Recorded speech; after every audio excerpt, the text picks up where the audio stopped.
And now, ladies and gentlemen, boys and girls, a special hello goes out to the Director of Media for the Boston Bruins alumni, Mr. Mark Boland. I see you, Marky. Welcome to the Pro Hockey Alumni Podcast, the home of behind-the-scenes interviews, stories, and memories that celebrate the heritage of the great game of hockey. The Pro Hockey Alumni Podcast is hosted by Mark Willand. Right of Bruins forecheck. Stewart hit by Jonathan, and they'll go at it. And they're going at it. Jonathan and Paul Stewart with a couple of sluggers. The helmet still on. Oh. A rugged battle. Stan Jonathan and Paul Stewart. Hello, fans. Before jumping into this action-packed episode of the Pro Hockey Alumni Podcast, just a reminder to please subscribe to the show on iTunes and leave a rating and or a comment if you can. This makes the podcast much easier to find for your fellow hockey fans. Also, remember to visit some of our great online sites, such as WHA Hockey on Facebook, Pro Hockey Alumni on Facebook, Twitter, and Instagram, Hartford Whaler Nation on Facebook and Twitter, and a site that we manage, the official Boston Bruins Alumni on Facebook, Twitter, and Instagram, and of course, bostonbruinsalumni.com. Finally, if you want to get in touch with us, please visit prohockeyalumni.org. WHA and NHL tough guy, Hall of Fame referee, and cancer survivor. Paul Stewcat Stewart may be the most interesting man in hockey, but he made his mark well beyond the sport, inspiring people from all walks of life to find in themselves the will and the courage to achieve and survive even the most dire of circumstances. Incredibly, Paul climbed to the top of the NHL ladder twice, as a player and a referee. In episode 19 of the Pro Hockey Alumni Podcast, we focus on Paul's playing career, an incredible journey from Zamboni Driver at the Philadelphia Flyers practices to a respected enforcer in the big leagues. Paul delivers fascinating tales from his days slugging out in the wild Slapshot era of minor league hockey and his eventual climb to the big leagues with the WHA Cincinnati Stingers and NHL Quebec Nordiques. What fueled Paul's unlikely drive to the top? You'll get a good idea in his stories about meeting hockey legend Eddie Shore in a heartfelt letter he received from former pugilistic foe Jack Carlson. This podcast is crammed with entertaining hockey stories and life inspiration, as is Paul's new book, titled You Wanna Go, which is sure to be a bestseller. The book is available on his website, youwannago.com, and amazon.com, and wherever great books are sold. This book is a must-read for any hockey fan. Now, let's talk with Stewcat Stewart himself. Welcome back to the show, and today we have one of hockey's great personalities. He's a funny guy, he's tough, gritty, salt of the earth, and an inspirational character in hockey. And I think most of all, when I think of Paul Stewart, I think of a guy who has a great respect for the game of hockey and the people who made the game great. So welcome to the show, Paul Stewart. It's great to be here, Mark, and thank you very much for having me. On the top of my Christmas list this year is your new book, You Wanna Go. I can't imagine a person more perfectly suited to write an entertaining book about all aspects of hockey and life. The best part about the book so far is I'm still awaiting for it to arrive. It just came out today as we're broadcasting this, is the cover, beautiful cover of yourself and the famous shot of you squaring off with none other than Terry O'Reilly. And you and Terry have formed obviously a friendship over the years, and he actually did the foreword for your book. Talk a little bit about working with Terry on this project.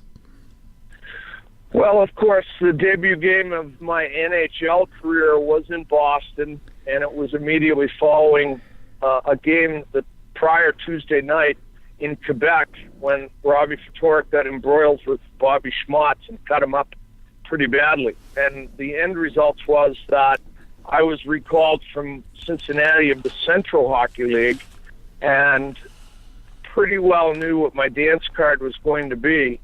I started in the warm-up with Cashman, who speared my shoulder pad, trying to intimidate me, and I just chased him right into the Bruins' end, and I said, we can do it now, or we can wait for the TV. It's up to you. But I think they didn't realize that I grew up about 6 miles from that arena, the Boston Garden, and my father and my grandfather and my brothers had all officiated and played there. And, of course, my grandfather refereed in the NHL prior to me. And it was the proper setting for Thanksgiving night, November 22nd, 1979. Going back to the start of your pro career, you're with my old friend Bob Crocker at UPenn. You went to Groton School. Now, you're a tough kid from Dorchester, but you, at the end of your college education, could have grabbed that briefcase and polyester suit and been on your way with pretty much doing whatever you wanted to do. But your focus clearly was on becoming a pro hockey player. Talk a little bit about that drive, that single-minded focus to get yourself a pro contract, and how it all came to be that you became a Binghamton broom duster. Well, as you mentioned, Bob Crocker, who had been the assistant general manager and player personnel supervisor with Jack Kelly with the Whalers, had been my college coach, and he afforded me the opportunity to go to Penn to get an Ivy League education. I met my wife at college, my first wife, and subsequently I played baseball as well. I worked my way through, and I was very close to graduating. But after my sophomore year, I didn't play. My junior year, I never played a game, and my senior year, I played 3 games. And Bob told me that I wasn't in the lineup for him the rest of the year. So Steve Sterling, who had played at BU under Crocker and had played for the Braves, knew me, and another fellow named Richie Hart that had played at English High and New Prep and Boston College, played with a little bit with the Bruins. I knew they were in Binghamton, and Bob Kelly, who number 9 for the Hound for the Flyers, they practiced at the class of 23 rink. He said to me, pick the worst team in pro hockey and ask them for a tryout, which is what I did. And those fellows interceded for me and got me a tryout. And on December 13th, after I finished my last exam, I went down to the bus station and bought a $14 ticket and went to Binghamton, got off the bus with my skates, and started with them. And subsequently that year, as Billy Gratton, one of the players on the team, said, we all like the way you come at it, but if you think you're going to make it as a goal scorer, you better think again. Right. The way the game was being played was physical, and as an American with less experience than a lot of the players I was playing with or against, I had to pretty well move in the direction of the way that the Flyers were playing, and I knew I'd have to go up against players of that ilk. And it was a calculated decision. It was a calculated decision that I had to make, which I did, because ever since I was a little boy, my first skates, my first strides, I wanted to play hockey. And a lot of kids in Boston in 1958 would have wanted to play for the Red Sox, or maybe play football at Harvard Stadium or something like that at Boston College. But I always had my heart set on playing at Boston Garden and skating there and being in the NHL. And I never wavered from that, even though there were obstacles. There certainly were. There some of the ones you just outlined. An American player, limited college experience. For a young guy like yourself, that takes a lot of guts and it takes a lot of fortitude, because that's where the rubber meets the road, so to speak. I think a lot of guys just would have said it's just not worth it, because you knew full well what you had to go through to make it. But you get on that bus and you go, and you are with Binghamton, kind of a historic North American League franchise with Rod Bloomfield, Gypsy Joe Hardy, but quite a lot of characters on that team. And of course, all around the league at that time, the North American Hockey League, I mean, that was where obviously Slapshot was inspired by that movie. And you're playing a team like the Jarrows, both up there in Quebec, and you've got Wally Weir and Bad News Bilodeau. You've got to really want it, and you clearly did. What was that like, getting out there and just knowing what you're going to face every night and standing up to that test on a nightly basis? I was more afraid of giving into the fear of chasing my dream than I was in facing those guys. And because of the way I was brought up and the training I had as a boy from my father and watching my grandfather and going against obstacles that I saw them do, but the respect that they gained, I knew it was worth the effort. And the other part of it was, it became a challenge to me because I felt that, where I was from, we were just as tough as anybody that ever put on a pair of skates. Mm-hmm. Although there weren't many kids from Dorchester, we didn't have a rink. I mean, there were no rinks in Dorchester. I had to go to the arena or maybe skate on an MDC outdoor rink or out on the pond or in the backyard. Right. And the fact is that because I grew up on stories of Art Ross and Eddie Shore and Dick Clapper, like the Slapshot movie, old-time hockey and skating at the Boston Arena and all of those things, and being with my dad and watching him referee when Snooks Kelly and Jack Kelly and Ned Harkness and Eddie Jeremiah. I mean, those were people I knew, and I called them when I was a little boy on their first name. Right. So it was my life. And I wasn't going to give it up because of Wally Weir or Bad News Bildo, because I knew I was just as tough as those guys. Absolutely. And you know what? I may have been measured by playing against O'Reilly and Jonathan and Secord and Wensink and Cashman and all those guys. But in the end, they also were measured by going up against me, because I was no slouch when it came to being physical or having to defend myself or my teammates. And right in the middle of your stint in the North American League, you came to the attention of the Edmonton Oilers. You went up there for a couple of games with Bep Giedlin. Teammates included Glenn Sather and Norm Ullman, a couple of Hall of Famers. How did that come about? Did you get a chance to play much on that tryout? No, I had 2 shifts, and I got a 1 penalty. I hit a Craig Patrick in the head with an elbow. and it's funny because his grandfather and my grandfather coached against one another. With my grandfather was with Chicago, and of course Lynn Patrick and Muzz Patrick, the sons, played in the NHL, and Lester Patrick was the GM and coach of the Rangers. Right. But the day I arrived in Edmonton, Bep Giedlin had Teddy Scarf and Frank Beaton and me all show up at the same time, each from a different league, like the Central League, the Southern League, and I was the North American League. And I wasn't Canadian, and that was something. And I knew that right away, because he didn't even know my name. God rest his soul, he was a good guy, but he kept calling me Blair and John and Ron and Ralph. And I said to him, my name's Paul, and get out there, And all he wanted to do was audition a tough guy. Right. So he ended up keeping Beaton, which was fine. And I went back to the North American League, and the way it worked out well for me, because I ended up playing eventually in the American League. I got picked up by the Rangers, had me on their list. I got a chance to play against the Flyers, the guys that inspired me. And at Penn, when I was the class of 23 rink, Zamboni Driver. And I was Mr. Gopher at that rink for the Flyers. And so everything, somehow or another, just like Forrest Gump, it all sort of fitted in. Well, it's funny you say that, Paul, because you've crossed paths with pretty much everybody.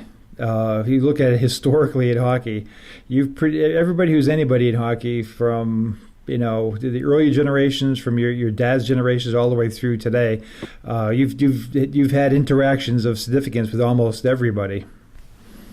Well, it's funny because I was playing for Binghamton, and I played a game in the old Springfield Coliseum, the Big E, and I fought Brian Maxwell, who was a tough kid. He was a number 1 draft pick, and he was a big guy. He ran me into the fence. We had a chain link fence, and I turned around and I fought him. End of the first period, Larry Kish was my coach, who coached a little bit for the Whalers. he brought me outside, and there was an old fellow there, and I went to shake his hand. He said, "Are you Stewart?" I said, "Yes." I went to shake his hand. He grabbed my hand and inspected it. He says, "You're big hands." He says, "You're bigger than your grandfather, but are you as tough as he was?" I said, "I'm half as tough, which makes me still pretty tough." And he said to me, "I'm Eddie Shore." And I think that type of acknowledgement and that type of respect fueled me even further to continue to work to get to the place where I wanted to go. And then eventually I met Mush March, and I met Black Cat Johnny Gagnon, and I met Ching Johnson, and all of these stars from the 20s and 30s in the NHL, the spawning ground of the league. And they all wanted to meet Bill Stewart's grandson. And I took that was a great honor to me.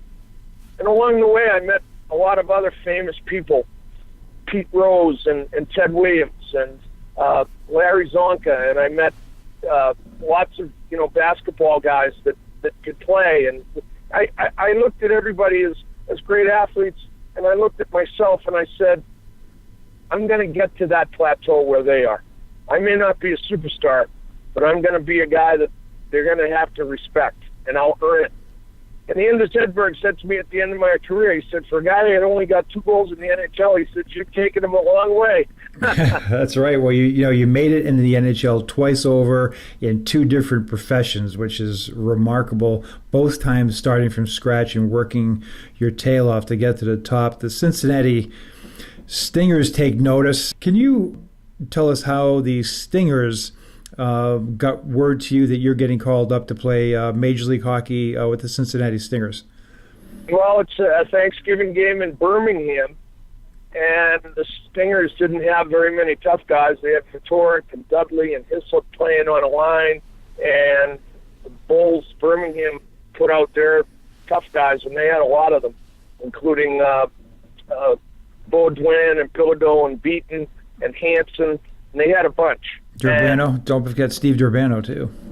Yeah, well, yeah, he and I got into it once with the sticks. I took his stick away and broke it in half, and handed it back to him. So you just look at that game, and then Flo Potvin came to New Haven, and I had an axe to grind against the Rangers, and I pretty well throttled that bench the first period and got tossed. It took my mom and dad out for pizza in New Haven and at Sal's, and we had a good time, and I went back to the rink. Larry Kish was coaching. He said, we're looking for you. Where have you been? I said, I was out for dinner. I couldn't play second and third period. So he said, well, I want you to meet this person. I walked over, and there was a fellow there with a French accent, and he handed me his card, and his name was Flo Potvin. Right. He was cousins to Dennis and Jean Potvin. And he said, you put on a good show tonight. He said, we could use you in Cincinnati. He said, you like to come? I said, for what? What? How much? What? Am I coming to just clean your laundry, or am I coming to play? And he said, we'll give you a 3-game tryout. I said, I don't need a tryout. I know how good I am. I said, I want 10 games. I want 500 a game, guaranteed, whether I skate or don't. And if you do that, I'm your man. Otherwise, thanks for coming. And the next night I was back in Binghamton. Jerry Rafter showed up. I scored a goal and got into a jam with somebody. And the next thing I know, I was on a plane to Cincinnati. The Stingers, as you noticed, as you mentioned, essentially were assaulted when they went down to Birmingham. I happened to listen to the game on the radio, Radio 700, 50,000 watts, Andy McWilliams. There was total chaos, and they had to change the time. They brought up Willie Troganitz, who had just been banned from the IHL, Alf Handrahan, Bruce Gregg, but you're the one who stuck out throughout the entire season. Do you remember your first game with the Stingers and how those early days all went down? Because the league was like an arms race at that point. Everybody was loading up with tough guys, so you had no shortage of challengers, I'm sure. Well, I didn't play my first game. It was against Indianapolis Racers. And I sat on the end of the bench. And when the game was over, the third period, I walked into Tamir's office. He had a roll of toilet paper in my hand. I said, Jock, You brought me all the way here to play. I didn't even get one shift, so if I'm going to get crapped on, I should at least have toilet paper with me. And he said, we play Birmingham tomorrow, you'll play. And I turned around and walked out. The next day I got to the rink, and there, and my bag was packed, and everything was done for me in comparison to the minors. And I went to Birmingham, and I walked by the owner, Mr. Bassett, at the time, and they had Glenn Sonmore coaching. And wouldn't you know, Carleen Bassett was with her dad, the great tennis player. She was just a little girl. And I said to her, here's a box of Kleenex for your daddy, because I'm going to make him cry tonight. I'm going to beat up the whole team. and you know, I more or less threw the gauntlet down because I knew what I had to do. And I said in the dressing room, I'm going to go by alphabetical order: Beaton, Bodgland, Dodo. Those three. And Hanson came by and said to me, I said, you're not in the lineup tonight. I'm only doing the beads. And I fought those guys. And then a couple nights later, I got to Hartford. And I was playing on a line with Richie LeDuc and Reggie Thomas. And it was funny because I was playing left wing, and wouldn't you know it, Johnny McKenzie, who I had watched playing, he was from Calgary, played with the Rangers, and played, of course, with the Bruins, number 19, Pie. We all grew up watching the Bruins. And I'm lined up next to him, and he went to hook me, and I smacked him with a little quick elbow to the mouth. And I skated by him, and the puck was there, and I banged it in. And I got the puck. Didn't have a logo on it, which tells you something. But I go back to the bench, and I hand the puck to the trainer, and I look, and here comes Carlson. Prior to the game, Jack Kelly had said to me, you know, respecting everything you did and to get here, and he said, I'm giving you a piece of advice. He said, stay away from Jack Carlson because he's in a class of his own. I said, oh, that's right. I said, well, I appreciate the advice. Thank you very much. And it was interesting because now Carlson came out, and somehow the gloves came off, and we stood at center ice right between the two benches in Hartford in the big Civic Center. And we stood toe-to-toe, and I think the fight went for a good minute and a half. And it was punch for punch, trading shots, right, left, right. And when we looked at each other and pulled each other in, we were tired. And I said to Bill Friday, we're all set. We don't need any help. And we just skated to the box. And there was no pushing, shoving, catcalling, or anything. But we got to the box, and after a minute or two, there was no glass, no partitions between our penalty boxes. Jack leans back. He says, you know we have to go again. And I said, well, it's your bar. And I said, your show. Anytime you want. I'll be out in 3 minutes. And we came out and went back to the bench. Next shift, I went out. He came out, threw the puck around the back of the net. He bumped my goalie. We dropped the gloves and went at it again. And a lot of people say, how did you do against Jack Carlson? Well, he didn't ask for a third fight. And that's not disparaging of him because he was as tough as they came, just like Jack Kelly said. But I was pretty good too. And I had resolve in my heart. I was not going down. And the fact is that you know, you got to remember, my first year in Binghamton, I had 44 majors in 46 games. I fought every night. And I practiced and I learned and I worked at it. Plus, you know, I was 6'1", 210, strong, and I came from a neighborhood where my brother gets stabbed on Christmas Eve for his hockey equipment. So it wasn't, you know, and the Wahlbergers are from there, so you figure it out. I'd like to say this about Jack Carlson.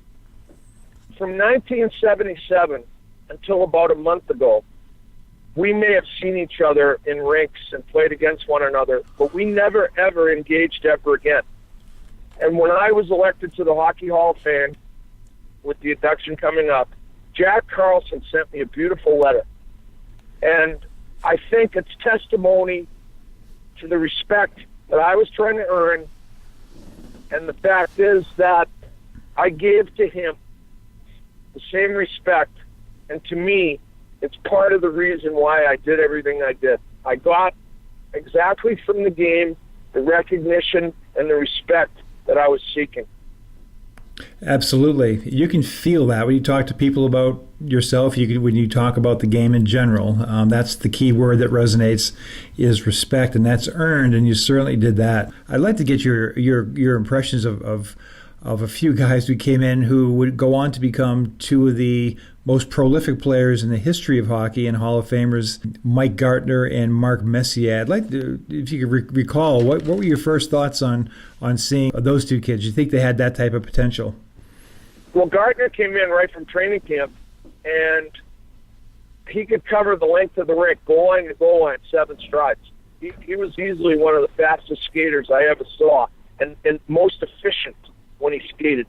He had a great stride, and he was not a vicious kid. He was not a mean guy. He was a guy that, when you look at him, you'd say, he had the grace of playing along the same lines as a maybe a Normie Ullman or a Davey Keon or someone along that line, that he played the game well, and he didn't shy away, but he wasn't prone to fighting. Right. And people respected his ability. And I think that his career reflected it. And he was a thoughtful guy. And, he's a Christian guy, and, no one ever mocked him for that. Other people had that born-again thing going, but he had it. He was not overbearing about his life. Right. And he married a nice girl, and and he had over 500 goals in the NHL. And when you look at a guy like that, and you walk into a room in Toronto at the 2000 All-Star game, and he walks up and gives you a hug, you know what? That's the respect that I was seeking. And I think that you look at him, and then you think to the next guy, number 11. Well, Messier came in, and he had played a little bit in Indianapolis, then he went home, but then he ended up with us, and he was just an uncut block of granite. And he hadn't really found his way yet. He was young. He was only 17. I have to say, illegally, I took him in to sleep out of Louis, and he and Pete Rose and I sat down and had a couple beers. And I always laugh about that, because he was barking at me one night in New York, and I went over to the bench, and I said, hey, why don't you shut up and sit down? And Colin Campbell, the coach, Mr. Know-It-All, he said, you can't talk to my captain like that. I said, why not? I bought him his first beer. The fact is that Messier was a great, great competitor. I could see it, and he was strong.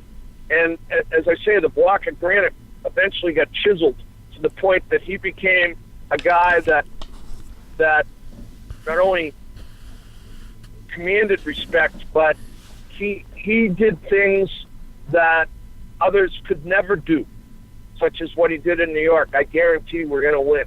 When he said that, I was sitting someplace. I was in the National League as a referee, and I said, those guys are going to win tonight. That guy's going to take them over the top. I used to slide up to him and say, hey, back off and watch what you say, or I'll go over to the bench and tell everybody about your only goal in the WHA. He flipped it from center ice, and it bounced and bounced and bounced, and he was, in the meantime, on the bench, and the puck went in the net.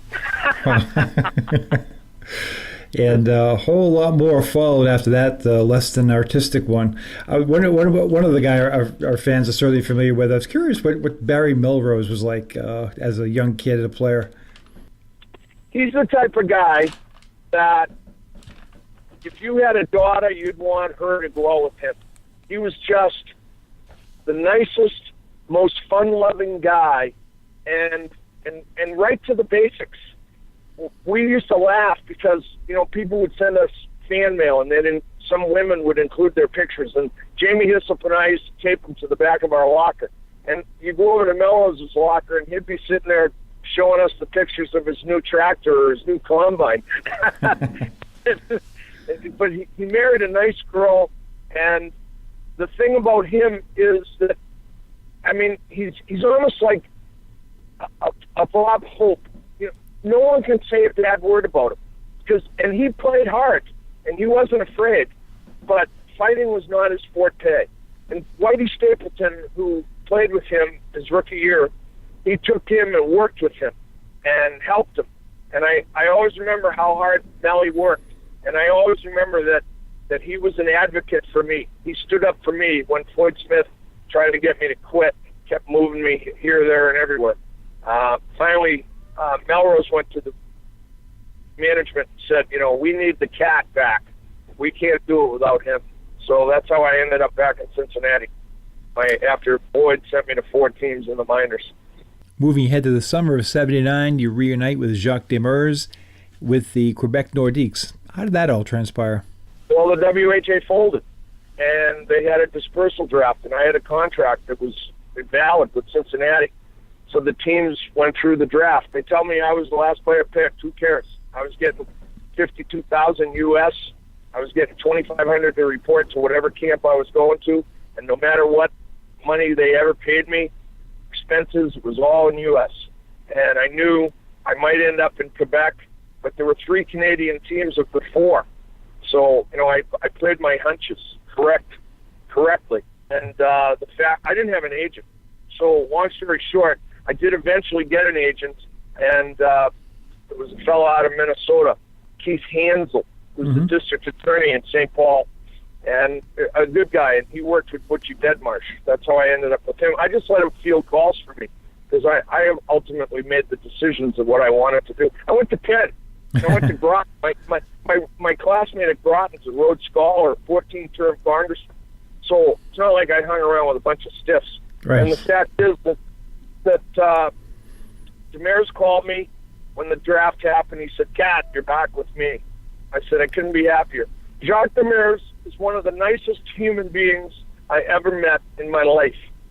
And the fact is that he treated me and respected me and was good to me. And he gave me the opportunity to fulfill that dream, to play in the National Hockey League, skate in Boston. I mean, there were factors that involved themselves, but Andre Boudrias was the assistant. He skated with me every day. He made me into a better skater, so much so that when I started to referee, I lasted another 20 years till I was 52. And I think that, just being with those guys and being in the Colisée, and I tell people, that's where they built that rink for Jean Beliveau. And Guy Lafleur paid for it when he played junior there. But they had to build it bigger when Paul Stewart arrived. Absolutely. Hey, Paul, in that 79-80 season with Quebec, do you remember your first NHL goal? Yeah, you can barely. Most people would say, "Oh yeah, I shot it high and hard, went up in the top corner, clean." Guess what? I was in front of the net, and I made a move to the left, and a move to the right, and a move to the left, and the puck skidded off my stick, and you could read National Hockey League as it rolled across the line. That's funny. Well, it all counts. Hey, what the heck happened with you and Bobby Schmotz in that famous picture of you two? Yeah, you seemed like you just really get under his skin. And what was the story with you and Schmotzy? Bobby Fatorik was never afraid of Schmotz, but I had made a promise to Jacques Demers that I was going to make sure that Schmotz never got near Fatorik. And I knew Schmotz was going to come. So we played against one another in Colorado. He got traded from Boston to Edmonton, and then he ended up with Cherry in Colorado with the Rockies. And I went by the bench and challenged Cherry. I said, "Put that Schmotz out here. Let's see what he's got." And he came out, and I hit him with a forearm right in the chest. Knocked him back about 10 feet. It wasn't that big. But he came back with the stick and tried to gouge me in the eye. He cut me underneath my eye. I moved my head just at the last second. I turned my stick over. I went right at him because I had played in the minors. I played with Larry Mavety and a whole bunch of guys that knew how to handle the stick. Billy Orr, and so I knew how to do it. Teddy McCaskill. So long story short, we both got thrown out, and he went off one end and I went off the other. Except I knew the rink, and I ran around the end and right down the hallway. And he turned the corner. I was standing right there, and I jabbed him with my stick, and away we went. The next day, it was my birthday. It was March 21st. I'll never forget it. I went out that night, had a few drinks, and we had some fun and got on the plane and went to L.A., and the team checks into the hotel right next to the Fabulous Forum. And I normally roomed with Jamie Hislop. And what do you think happens? Damaris said to me, "Cat, stay here." Well, that can only mean one thing to me. I'm getting moved or sent down or something. And the whole team gets, and I see Jamie get on the elevator, and I'm like, so I'm standing there. I said, "Jacques, what's up? Are you dumping me?" And he said, "Cat, this is for you." And he handed me a key. And there was a bellman there, and I went to get my bags, and the bellman said, "We're taking you up." And I went upstairs, and it was the presidential suite with a big fruit basket, a bottle of champagne, and a birthday card. And Damaris said, "Thanks for everything you do." It's awesome. That's a They beautiful can thing. say what they want about Jacques Damaris. He wasn't an excellent guy, or whatever. But you know what? He knew how to motivate, and he won the Stanley Cup. And as far as I'm concerned, he's my friend. That's awesome. That's a great story. I had not heard that before, and I've heard a lot of great things about Jacques. His record speaks for itself, as you said, both in the WHA and the NHL with the Blues, the Red Wings. He had a lot of success, and of course, winning the Stanley Cup. Paul, looking back at your career, and one thing I forgot to ask you about is the training camp with the New York Rangers. A guy who's a good friend of yours, Nick Fertiu, he is also there. And you've told a story before about how you two squared off not only on the ice, but in in your hotel room as well. I think an intern, John Halligan, was the PR director for the Rangers, and he roomed us together. And I knew I had to fight Nick if I was going to last. And the fact is that I really didn't have the heart to do it because he was such a good guy. And we went at it a little bit. I had torn the room apart a little bit with Nick and I was looking for something. I accused him of something, and we went at it. And then the next day in practice, we went at it. He was a pretty good fighter, and he stung me a couple times. But the fact is that I went at him. And I fought Danny Newman. I fought a lot of guys at that training camp. A couple never made it because of the way I handled it. But the fact is that the Rangers, similar to Cincinnati, they were auditioning people, and that's what it came down to. And Ferguson eventually, he played with me a little bit, and so I got tired of it, and I jumped to the WHA and, made my own way. But ultimately, even Ferguson gave me respect. He ended up in Winnipeg one night, and he said to me, "I'm going to try to get you." I said, "Don't bother. I'm not interested in playing for you. We went down this road before." I said, "Just leave me be. I'm fine. Thank you very much." He had Claxon. I fought Claxon one night, and that's the only time we ever played against each other. And who the hell's going to play against Winnipeg anyway? They got Hall and Nielsen and Hedberg and Schoberg and that Barry Long, and they had some pretty good players on that team. And Ruskowski, they had a good team.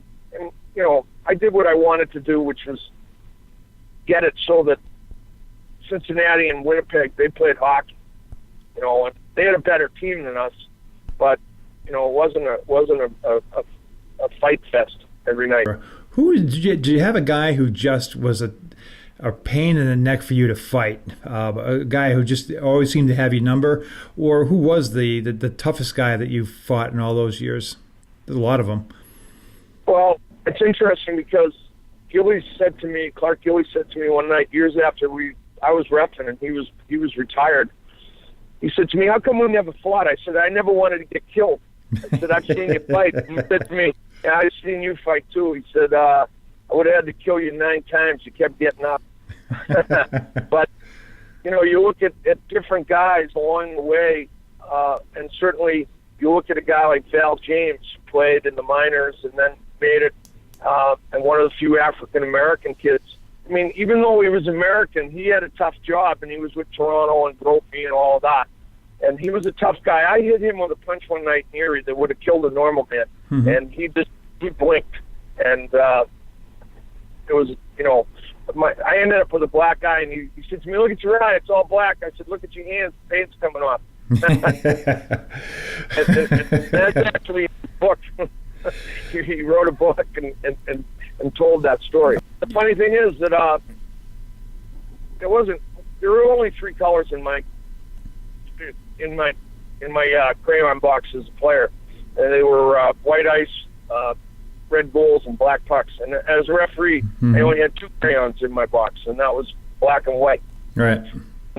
And that racial stuff, any of that stuff, I never saw it. Although I did hear a lot of anti-American junk, but I just laughed it off, because every time they have a war, they invite us. You know what I mean? That's right. So, Paul, coming full circle, we come back to the game that inspired the cover of your book, You Want to Go, with you and Terry O'Reilly on the cover. It's Thanksgiving, 1979. You've already discussed a little bit how Wayne Cashman tried to set the tone prior to the game. Now the game begins. How did everything unfold? Well, the interesting part of the game was that in the first period, both teams stuck to hockey. And while the game was still close, the fact is that the intimidation aspect started to creep in. And we were standing in front of the net. O'Reilly was on his right wing, and I was on the left, and Wally Weir was at the corner hash marks of the circle. And we lined up, and O'Reilly put his stick behind Weir's knee. Now, they had fought 2 nights before. So when he did that, I stepped in front of O'Reilly and Weir, and I said, if you're going to fight him, you should fight me.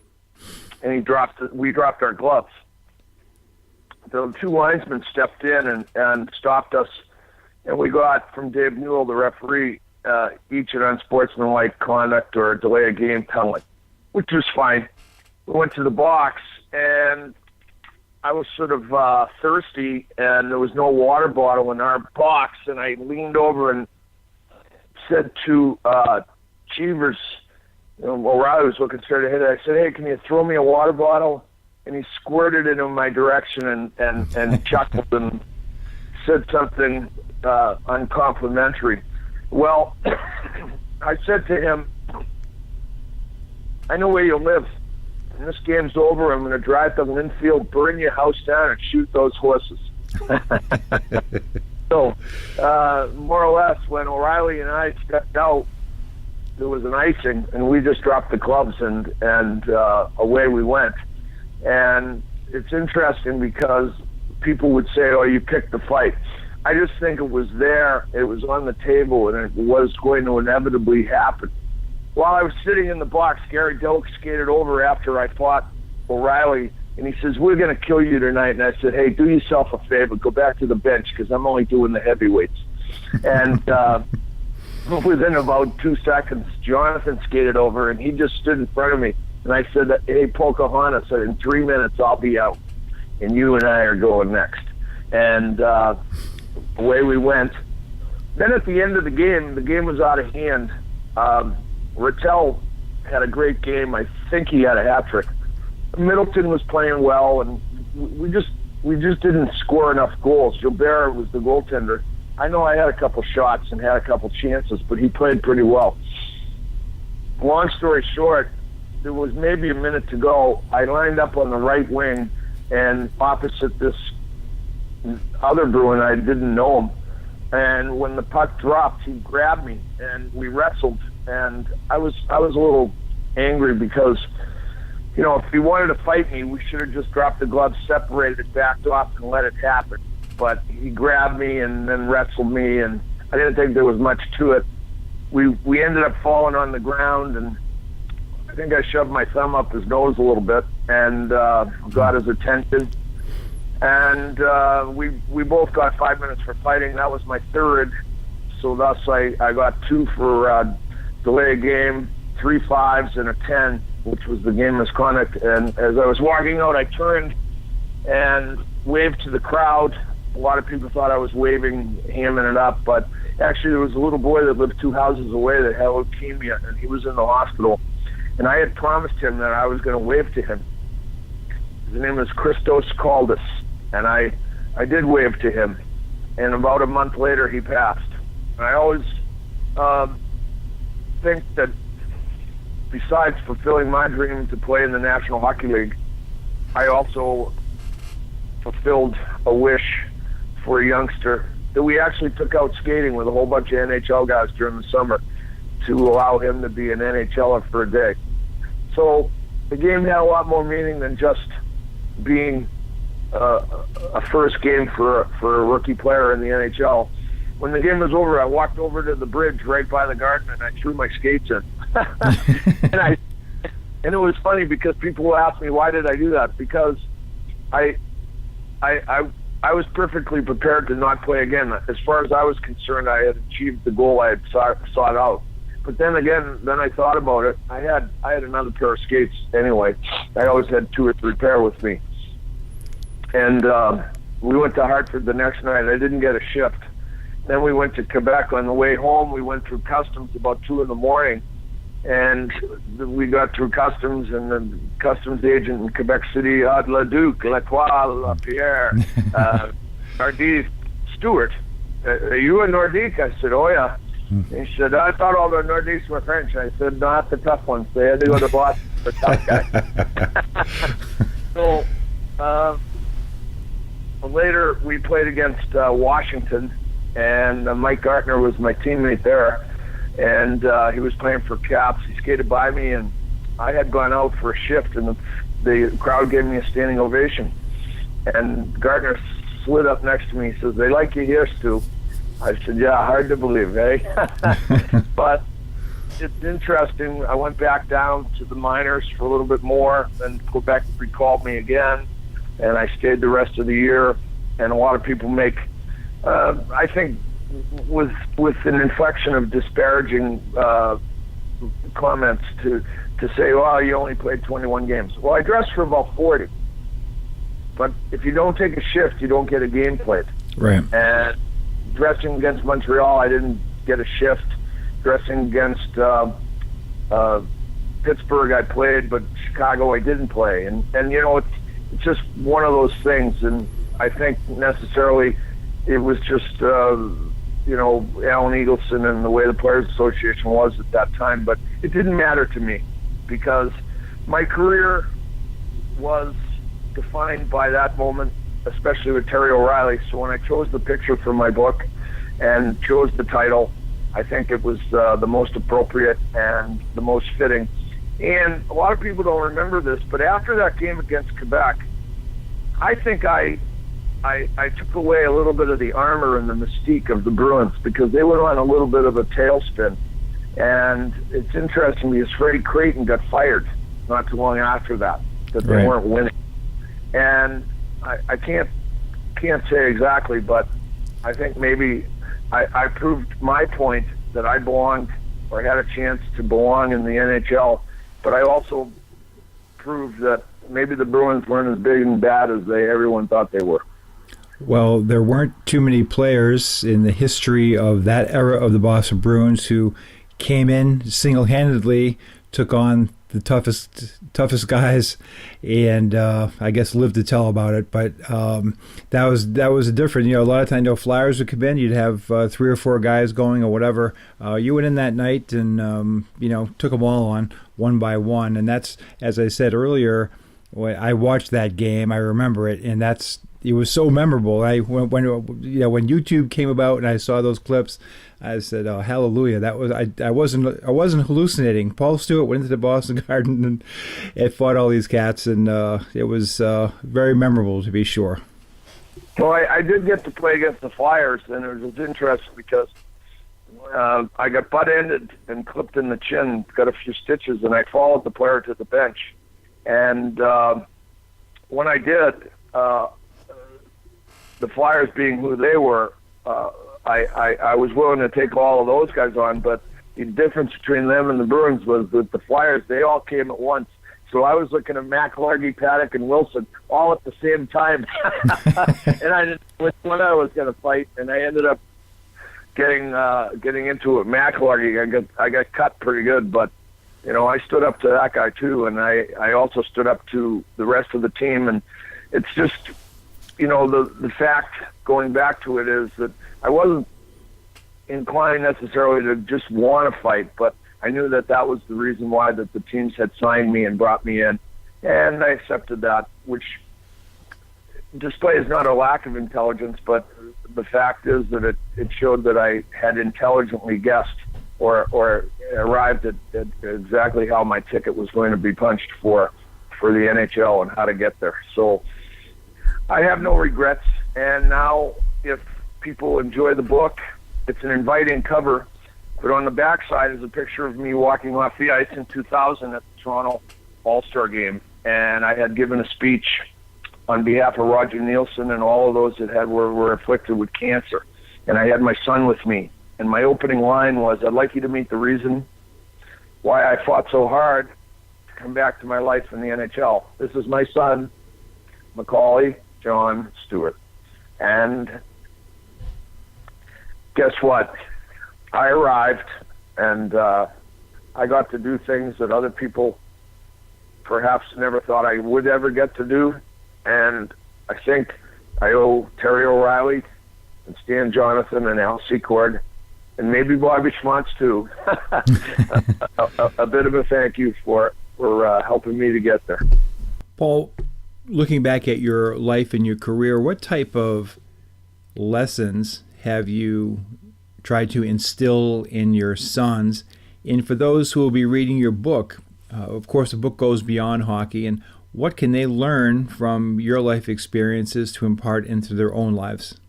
Well, the sayings that I have been given over the time by more brilliant men than I, such as Frank Advari, the Hall of Fame referee, who said to me, excuses are for losers.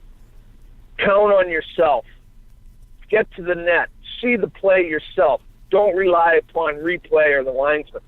Work with them, but make yourself your own best friend out there. That's one thing. The second was something that Douglas MacArthur said. Preparation is the key to victory. Everything that's going to happen, be prepared for it. Whether it's the physicality of the game or the snowstorm. Always prepare for the storm, never the norm. And the fact is that 20 years, other than when I was sick, I never missed a game. Weather, illness, injury, I stayed on the ice. And even when I got sick and I was on chemo, I refereed. Excuses are for losers. Show up. And you don't tell the people that you're on chemo and you're a little tired. You know what? They don't care. They paid their money to see a great hockey game. Referee it. And that's what my dad taught me. And I think that the fact is that I tell my children and I tell anybody else that's listening, develop a skill that no matter what happens, no matter where you go in the world, you can compete and you can get a job and you can work it. And for refereeing, both of my boys referee, and they may have not wanted to, but now they know. My son's in college and he's making $800 a week, where his roommates are stocking shelves at the grocery for $15 an hour. Mm-hmm. And my son's refereeing college hockey. You know what? Sports are recession-proof. They'll always have games. When they have games, they'll always need a referee. They'll always need an umpire. It's well said, Paul. As I said earlier, I am greatly anticipating reading your book, and I know our audience will love it. And I would strongly suggest them to get the book because the stories are endless, but the life lessons are there too. And if you're an old-time hockey fan, new hockey fan, or maybe not even a fan, you want to learn a little bit about grit, intensity, and overcoming obstacles, go to youwannago.com, which is Paul's website for the book. We are very grateful you're here with us, Paul. You're a great guy and a great credit to the game. And thanks again for spending some time with us on the podcast today. Well, thanks very much, and hello to everyone. I'm wishing you all, as I had in 1979, a wonderful Thanksgiving. All right, Paul Stewart, thanks so much. Take care, buddy. Bye-bye. Thanks for listening to the Pro Hockey Alumni Podcast. Be sure to visit us at prohockeyalumni.org.